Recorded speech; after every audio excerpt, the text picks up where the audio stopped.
उनका एम है, जो हम लोग बच्चे नर्सरी से एडमिशन कराते हैं जहाँ प्ले ग्रुप से, तब भी हम सोचने लगते हैं कि हमें बच्चे को आईआईटी या मेडिकल, जो बच्चे का इंटरेस्ट है उस फील्ड में टॉप पे देखना चाहता है हर पेरेंट्स।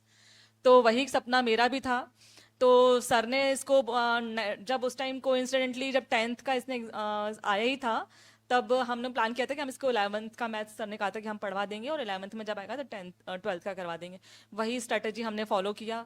और इनका उस टाइम लॉकडाउन भी आ गया था, ज़्यादातर बच्चे कोरोना में लोगों ने बोला कि हमें ऑनलाइन समझ में नहीं आता, पढ़ाई में बच्चे बहुत पिछड़ गए हैं, ये हो गया है वो हो गया है, सब एक्सक्यूज़ है।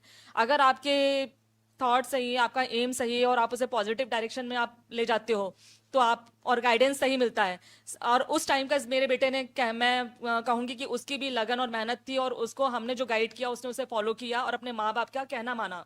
तो सर के कारण ही, मतलब सर ने उसको गाइड किया, और 11th और 12th का मैथ एडवांस में किया इसने। तो उसका टाइम जो 12th में जो होता है उसको एडिशनल टाइम मिला, उसके कॉन्सेप्ट पहले से ही क्लियर हो चुके थे। तो जो भी है एक मतलब मेंटर और गाइड सर, मतलब वो मैं कहूंगी कि सर ने एक जौहरी है जो एक हीरे को मतलब पहचान सकते हैं कि क्या पत्थर है क्या हीरा है, यार पत्थर भी उसे भी पॉलिश करके ऐसे कैसे हीरा बनाना है। तो वो क्वालिटी हमारे देव सर में है।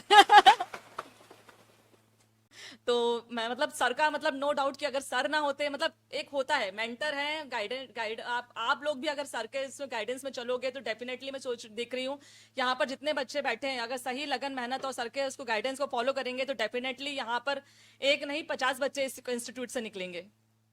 आपकी तरफ से एक सुझाव 11th क्लास के बच्चों के लिए, जस्ट अभी 10th के बाद आए हैं, क्या सुझाव होगा? आपने अपने दोस्तों में भी देखा होगा, बहुत सारे लोग चीटिंग करके टेस्ट देते होंगे, आज उनका कुछ नहीं हुआ।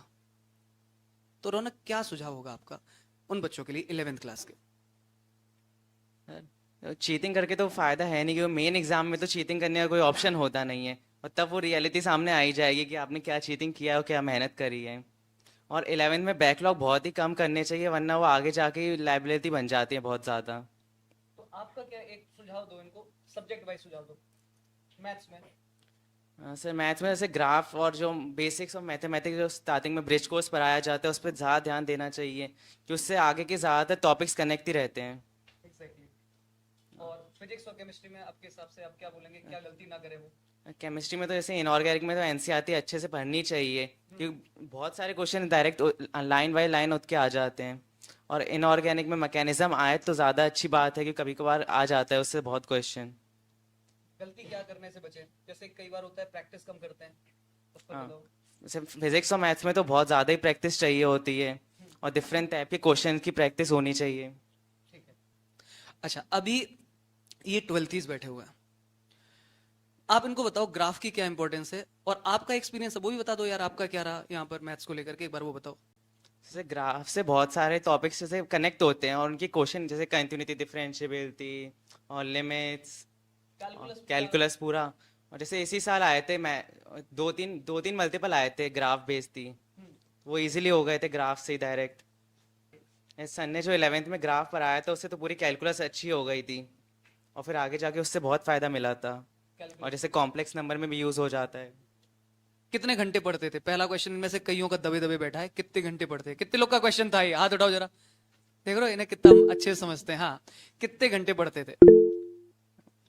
कोचिंग के बाद 3-4 घंटे की तो सेल्फ स्टडी। इस सेल्फ स्टडी में बोले बस ये सेल्फ स्टडी उसकी 100% अटेंशन वाली होती है, तुम्हारे जैसा नहीं कि कान में गाने लगाए और बस बैठे हो यार। ये 3-4 घंटे में आप होमवर्क को कंसीडर कर रहे हो या फिर केवल कुछ पुराना? होमवर्क के अलावा। सुन लो भैया, इन्होंने तो होमवर्क वाले जोड़ लेने थे अभी। होमवर्क के अलावा, और होमवर्क में कितना समय मान लिया जाए? 2-3 घंटे कभी कभार। मतलब जोड़ लो भैया, 4 में जोड़ लो, 7 हो गए यार, 7 आवर्स हो गए भाई साहब।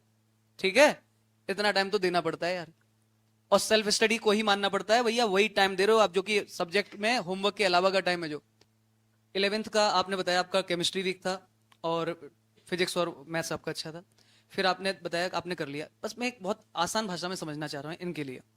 जैसे आज डे है मंडे, आज मंडे है, क्या आप आज मंडे को तीनों सब्जेक्ट पढ़ लेते थे? ये प्लानिंग थी आपकी, या फिर आपकी प्लानिंग थी कि नहीं यार वीक में अपन एवरेज देखें तो फिजिक्स केमिस्ट्री मैथ्स का एवरेज बराबर होना चाहिए? एवरेज रहता था कि बस समझ में आ रही बात? आप में से आधी जनता तो इसलिए परेशान रहती है कि रोज वो तीनों सब्जेक्ट नहीं पढ़ पा रहे। एवरेज देखना चाहिए, हफ्ते में देखना चाहिए कि कितने घंटे आपने फिजिक्स पढ़ा, कितना केमिस्ट्री, कितना मैथ्स, और वहां पर सेम होना चाहिए। कभी ऐसा हुआ कोई टेस्ट देने गए जिसमें कि तीनों सब्जेक्ट आपके बराबर तैयार हैं, कोई ना ऊपर ना कोई नीचे? हाँ सर, लास्ट में तो यही कोशिश। लास्ट में कोशिश थी, बट हम पूछ रहे हैं 12th क्लास की शुरुआत में। नहीं, तब तो थोड़ी केमिस्ट्री वीक चल रही है। आपको समझ में आ रहा है कोई ना कोई सब्जेक्ट वीक चल रहा है, तो अभी आपके साथ हो रहा है, तो ये गलत नहीं हो रहा है, ये नॉर्मल प्रोसीजर है यार। ठीक है? फॉर्मूला रजिस्टर 1 पेज, दोनों का क्या हेल्प हुई आपको पहले ये बताओ।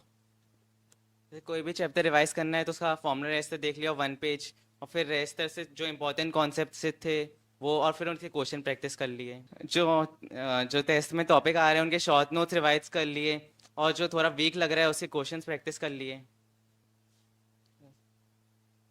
मैं बता देता हूँ इसको, देखो यार, ये पर्सन टू पर्सन मैटर करता है। एक्चुअली आप बहुत हद तक मैटर ये भी करता है कि आपकी मेमोरी कैसी है, आपकी कितना मेमोरी साथ दे रही है यार। अब इनका मेमोरी साथ दे रहा है तो इनका उतने काम में टाइम चल जा रहा है भैया, ठीक है। आपका नहीं अगर हो रहा है तो आपको ज्यादा पढ़ना पड़ेगा। तो ये पर्सन टू पर्सन मैटर करता है। सीधी सी बात है, इतना सारा सम्मान और इज्जत पाने के लिए तपना पड़ेगा यार।